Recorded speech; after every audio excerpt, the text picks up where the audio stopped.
Alhamdulillahilladzi bini'matihi tatimmus shalihat wa bifadlihi tatanazzalul khairat wal barakat wa bitaufiqihi tatahaqqaqul maqasidu wal ghayat. Ashhadu an la ilaha illallah wa ashhadu anna Muhammadan abduhu wa rasuluh la rasula wa la nabiyya ba'dah. Allahumma salli wa sallim wa barik ala nabiyyina Muhammadin wa ala alihi wa sahbihi ajma'in, amma ba'd. Faya ayyuhal hadirun, usikum wa nafsi bitaqwallah faqad fazal muttaqun. Qala Allah Ta'ala fi kitabihil karim, ya ayyuhalladzina amanu ittaqullaha haqqa tuqatih wa la tamutunna illa wa antum muslimun. Jamaah Jum'ah, a'azzani Allah wa iyyakum ajmain. Pada kesempatan yang mulia kali ini, khatib mengajak kepada diri khatib pribadi dan jamaah sekalian, mari senantiasa kita tingkatkan keimanan dan ketakwaan kita kepada Allah Subhanahu wa ta'ala. Salah satunya adalah dengan senantiasa kita bersyukur atas segala nikmat yang Allah berikan kepada kita, di mana nikmat itu, baik itu yang kita inginkan atau yang tidak kita inginkan, Allah berikan kepada kita. Sampai-sampai jika kita menghitung nikmat Allah, maka tidak mungkin kita bisa menentukannya. Allah berfirman, wa in ta'uddu nikmatallahi la tuhsuha. Jika kalian menghitung-hitung nikmat Allah, niscaya tidak akan dapat menentukan jumlahnya. Dan barangkali yang menjadi waspada bagi kita, kebanyakan dari manusia itu mereka tidak bersyukur, namun sebaliknya mereka ingkar. Innal insana li rabbihi lakanud. Sesungguhnya kebanyakan manusia itu ingkar atas nikmat yang telah diberikan Allah Subhanahu wa ta'ala. Kemudian Imam Hasan Al-Basri menjelaskan, la kanud, sungguh ingkar itu adalah mereka atau orang-orang yang bagaimana? Yaitu disampaikan, huwallazi ya'uddu masaiba wa yansa ni'ama rabbih, yaitu orang-orang yang senantiasa menghitung-hitung musibah namun melupakan betapa banyak nikmat yang telah ia terima. Kadang-kadang di antara kita mendapatkan musibah 1, 2, 3 dan seterusnya, kita menghitung, kita mengingat-ingat terus, sementara nikmat Allah yang lebih banyak itu tidak pernah kita menghitungnya. Ada sebuah cerita, ada seseorang yang hidup dalam kondisi kemiskinan. Kemudian terpaksa dia menjual salah satu ginjalnya dengan harga 500 juta. Kemudian ada pasien yang membeli ginjal seharga 1 miliar. Maka sesungguhnya hanya dari ginjal ini saja, ginjal yang kita miliki kanan dan kiri itu paling tidak harganya adalah 2 miliar. Ini baru sebagian kecil organ tubuh yang kita miliki, belum organ-organ yang lain yang barangkali kita tidak pernah minta. Dari ujung kuku kita, ujung kaki kita, sampai ujung rambut kita, ini adalah nikmat yang Allah berikan kepada kita. Oleh karena itu jamaah yang dimuliakan oleh Allah Subhanahu wa ta'ala, Pada kesempatan kali ini kembali khatib mengingatkan kepada diri khatib dan jamaah sekalian, kita mengingat lagi bahwa tujuan manusia diciptakan itu untuk apa. Maka Allah Ta'ala berfirman, wa ma khalaqtul jinna wal insa illa liya'buduni, bahwa sesungguhnya tidak aku ciptakan jin dan manusia kecuali untuk menyembahku, kata Allah. Dan salah satu yang menjadi kewajiban kita pada kesempatan siang hari ini bagi seorang muslim, bagi seorang laki-laki Islam, yaitu menjalankan sholat Jum'ah. Bagaimana Allah Subhanahu wa taala berfirman, ya ayyuhalladzina amanu idza nudiya lis-sholati min yaumil jumu'ati fas'au ila dzikrillah wa dharul bai' dzalikum khairul lakum in kuntum ta'lamun. Wahai orang-orang yang beriman, jika diseru untuk menjalankan sholat pada hari Jumat, maka segera mengingat Allah dan tinggalkan berbagai macam bentuk jual beli, kerjaan dan seterusnya. Yang demikian itu lebih baik bagi kalian jika kalian mengetahuinya. Bahkan dalam sabda Rasulullah sallallahu alaihi wasallam, ketika ada seorang muslim yang kemudian dia tidak menjalankan sholat Jumat sampai 3 kali tanpa udzur syar'i, tanpa alasan syar'i, maka hatinya itu dikunci oleh Allah Subhanahu wa taala. Man taraka jumu'ata salasan min ghairi daruratin taba Allah ala qalbihi. Barang siapa yang meninggalkan sholat Jumat 3 kali padahal bukan dalam kondisi yang darurat, maka Allah akan mengunci hatinya. Jemaah yang dimuliakan oleh Allah Subhanahu wa taala, ketika manusia mati, maka segala amalan akan terhenti, segala amalan akan terkunci. Hanya ada 3 kunci yang abadi. Sebagaimana Rasulullah sallallahu alaihi wasallam mengatakan, idza mata ibnu Adam, jika anak Adam itu meninggal. Dalam riwayat lain, idza matal insan inqata'a amaluhu illa min salasah, jika seorang manusia itu meninggal, maka terputuslah segala amal perbuatannya itu kecuali 3. Yang pertama adalah min shadaqatin jariyatin, yaitu sedekah jariyah. Yang kedua wa ilmin yuntafa'u bihi, yang kedua adalah ilmu yang bermanfaat baginya. Kemudian yang ketiga wa waladin sholihin yad'u lahu, yaitu anak yang soleh yang senantiasa mendoakannya. Jemaah yang dimuliakan oleh Allah Subhanahu wa taala, di antara faedah dari hadis ini yang pertama adalah jika manusia mati maka amalannya akan terputus. Maka disinilah menunjukkan bahwa seorang sebelum dia mati seharusnya memperbanyak amal soleh, sehingga ketika amalan itu terputus dia sudah mempunyai bekal yang cukup. Kemudian yang kedua, Allah menjadikan hamba sebab sehingga setelah meninggal dunia sekalipun ia masih bisa mendapatkan pahala. Ini adalah karunia dari Allah Subhanahu wa taala. Jadi masih ada peluang-peluang yang bisa kita lakukan. Kemudian yang ketiga, amalan yang masih terus mengalir pahalanya walaupun orang itu sudah meninggal dunia. Yang pertama adalah sedekah jariyah. Dikatakan dalam sebuah hadis, man anfaqa zawjaini fi sabilillah nudiya min abwabil jannah ya abdallah hada khairun. Faman kana min ahli shalah du'iya min babis shalah, wa man kana min ahli jihad du'iya min babil jihad, wa man kana min ahli siyam du'iya min babil rayyan, wa man kana min ahli sadaqah du'iya min babis sadaqah. Barang siapa yang menginfakkan harta di jalan Allah, maka ia dipanggil melalui pintu-pintu surga. Barang siapa yang ahli solat, maka dia akan dipanggil dari pintu solat. Barang siapa yang ahli jihad, maka dia akan dipanggil dari pintu jihad. Barang yang siapa termasuk orang yang ahli puasa, maka dia akan dipanggil dari pintu Ar-Rayyan.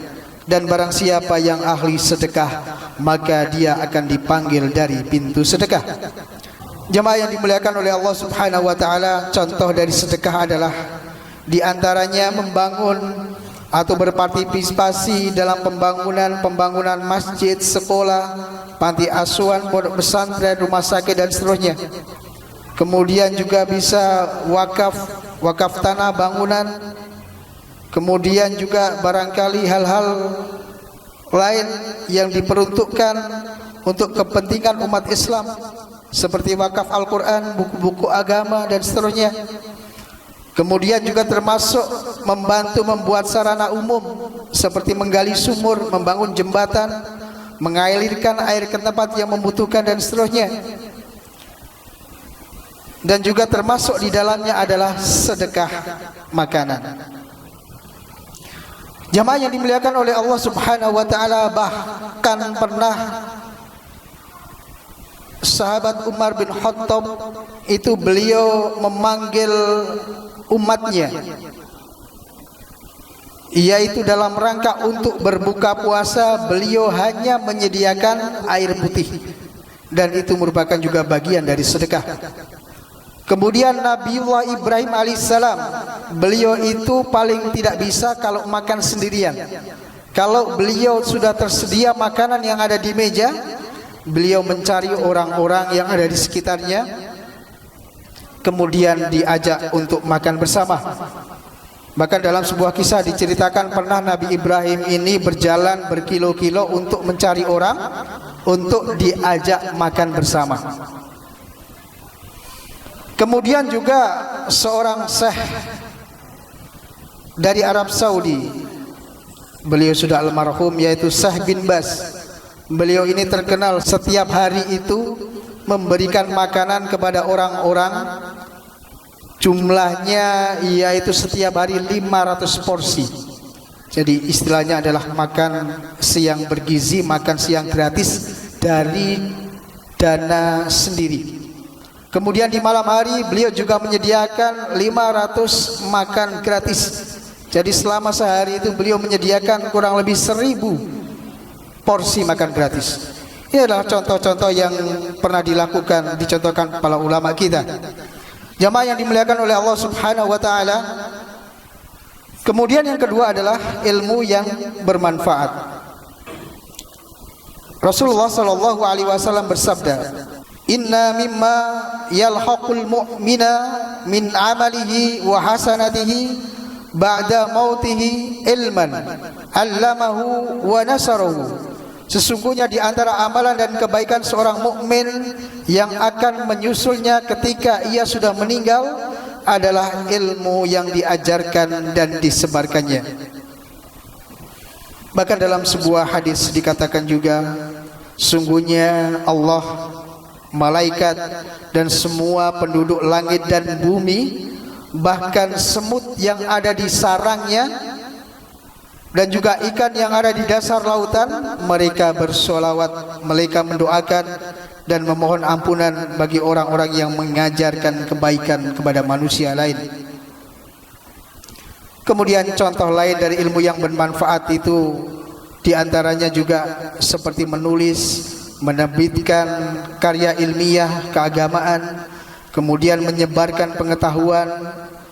Di antaranya barangkali juga bisa membuat konten-konten edukatif di dalam medsos dan seterusnya. Ini adalah bagian dari contoh-contoh ilmu yang bermanfaat. Kemudian yang ketiga adalah yaitu anak yang salih. Rasulullah sallallahu alaihi wasallam bersabda, "Inna rajula la turfa'u darajatuhu fil jannah fayaqulu anna hada fayuqalu bi istighfari waladika laka." Sungguh seseorang akan diangkat derajatnya di surga. Kemudian dia bertanya, bagaimana ini bisa terjadi? Kemudian lalu dijawab, itu karena anakmu yang telah memohonkan istighfar untuk kamu. Jamaah yang dimuliakan oleh Allah Subhanahu wa taala, jadi tanggung jawab kita sebagai orang tua adalah mendidik anak dengan ajaran Islam dan akhlak yang mulia, kemudian mengajarkan Al-Qur'an dan sunnah sejak dini, kemudian juga menjadi teladan yang baik bagi anak-anak kita. Dan niscaya anak yang baik, maka ia akan menjadi anak yang solih, yang kemudian akan mendoakan kedua orang tuanya. Jamaah yang dimuliakan oleh Allah Subhanahu wa taala, seorang tabi'in Ibnul Munkadir pernah mengatakan, innallaha la yakhfadhu birrajuli salihi waladahu wa walada waladihi. Sungguhnya Allah akan menjaga anak dan cucu seorang yang soleh. Kemudian yang keempat, di antara kebaikan yang bisa kita ambil dari hadis tersebut adalah doa orang-orang yang tulus yang diberikan kepada orang yang sudah meninggal. Kemudian yang kelima, bahkan seorang yang soleh itu doanya tidak hanya berguna kepada orang tuanya, tetapi kepada orang-orang muslim yang lain, karena sungguhnya dia akan berdoa tidak hanya kepada orang tuanya, tetapi juga kepada orang-orang muslim lain yang sudah meninggal. Kemudian yang keenam adalah dari hadis tersebut kita bisa mengambil manfaat, yaitu mendorong seseorang untuk menikah dan memperbanyak keturunan dan mendapatkan anak-anak yang soleh. Barakallahu li wa lakum fil Qur'anil azim wa nafa'ani wa iyyakum bima fihi minal ayati wa dzikril hakim. Aqulu qouli hadza wastaghfirullahal azim li wa lakum.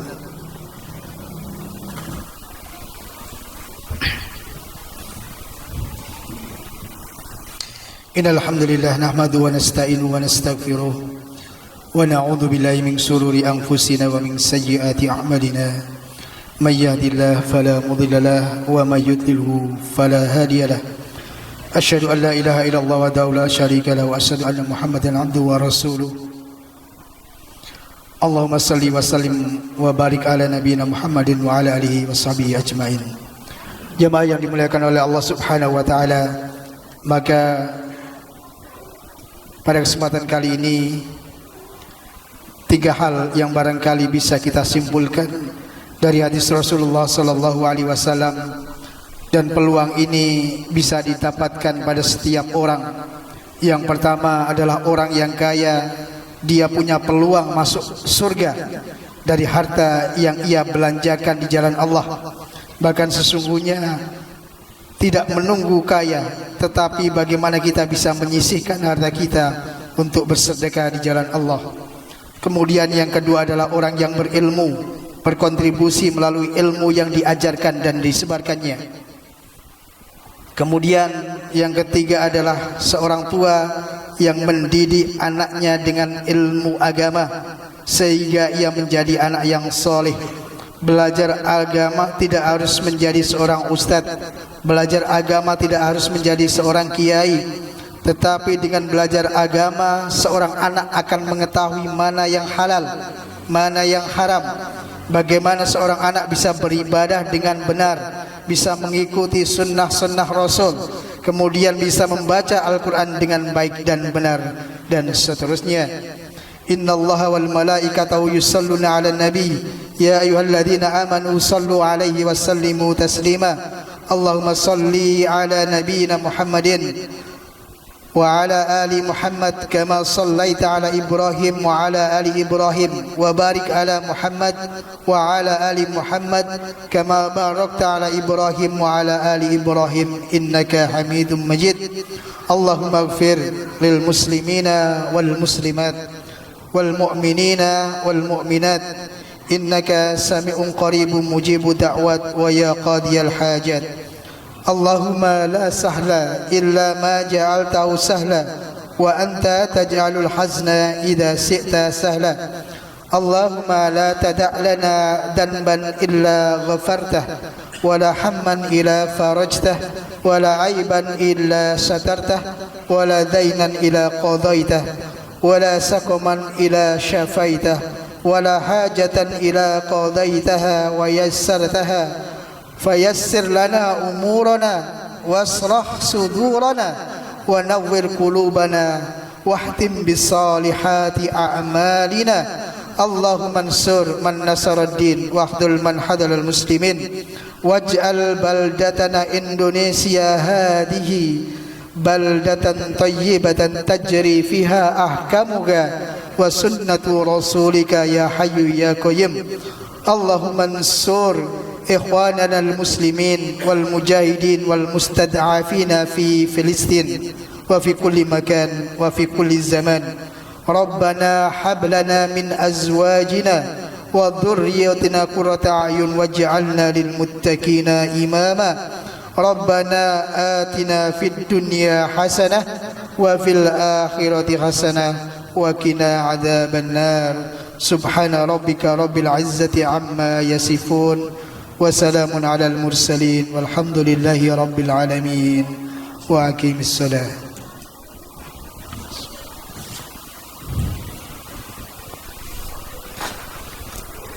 الله أكبر الله أكبر أشهد أن لا إله إلا الله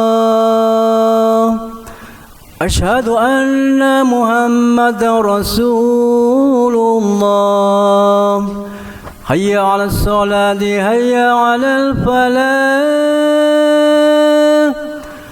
قد قامت الصلاة قد قامت الصلاة الله أكبر الله أكبر لا إله إلا الله. Sawastaqimu wa'tadilu, safnya dirapatkan, diluruskan, diisi yang kosong terlebih dahulu.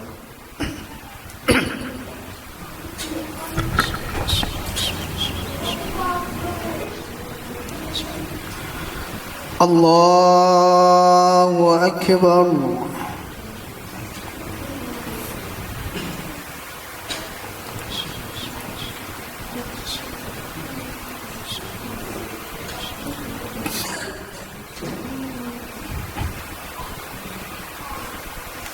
Bismillahirrahmanirrahim.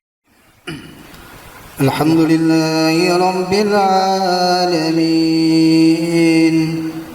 الرحمن الرحيم مالك يوم الدين إياك نعبد وإياك نستعين اهدنا الصراط المستقيم صراط الذين أنعمت عليهم غير المغضوب عليهم ولا الضالين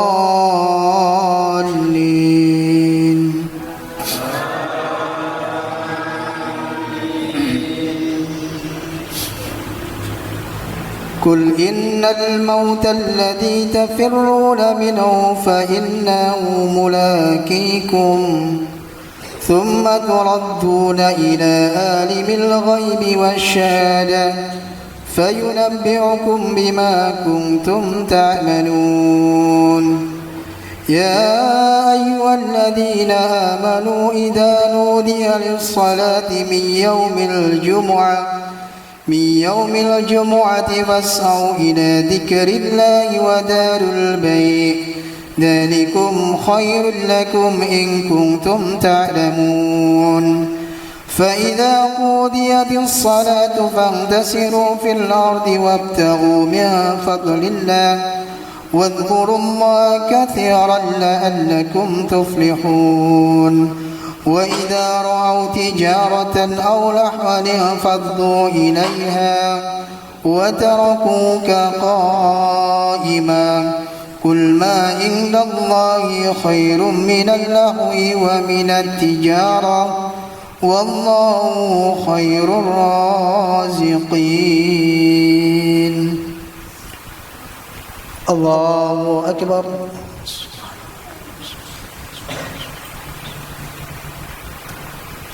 سمع الله لمن حمده ربنا ولك الحمد.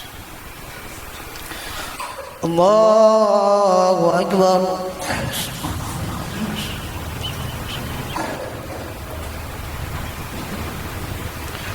Allahu Akbar.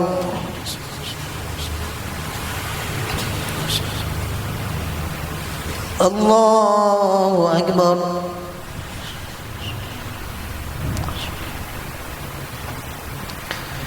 Allahu Akbar. Bismillahirrahmanirrahim. Alhamdulillahi Rabbil Alamin, Ar-Rahmanir Rahim, Maliki Yawmiddin. Iyyaka na'budu wa iyyaka nasta'in. Ihdinas siratal mustaqim, صراط الذين أنعمت عليهم غير المغضوب عليهم ولا الضالين.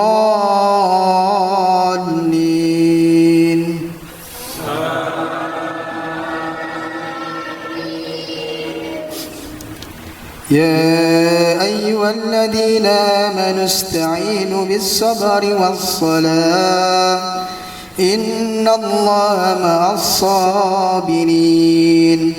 ولا تقولوا لمن يقتل في سبيل الله أموات بل أحياء ولكن لا تشعرون. ولنبلونكم بشيء من الخوف والجوع ونقص من الأموال والأنفس والثمرات وبشر الصابرين الذين إذا أصابتهم مصيبة قالوا إنا لله وإنا إليه راجعون. الله أكبر.